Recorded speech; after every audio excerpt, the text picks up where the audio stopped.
Here's that other downspout, and it's connected to the gutter up on the roof. I just wanted to show you something. See the gutter downspout? It's like 2.5 or 2 inches by 3 inches, or 1 3/4 by 2 3/4, something like that.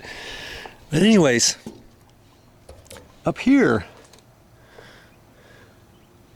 you see there's a round hole, and they've got these types of fittings round like that, and then you can just screw this on right like that. Okay, well, in first thought it's like, okay, that's fine, I'll just put in a round one, no big deal.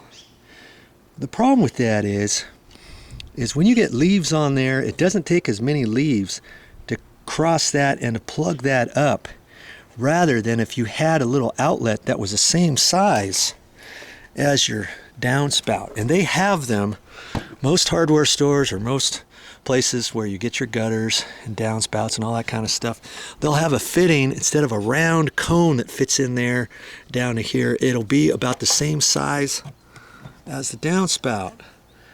Then could you see that if you did that, obviously that means your hole up here is going to be rectangular. It's going to be a bigger hole, less likely to get clogged up.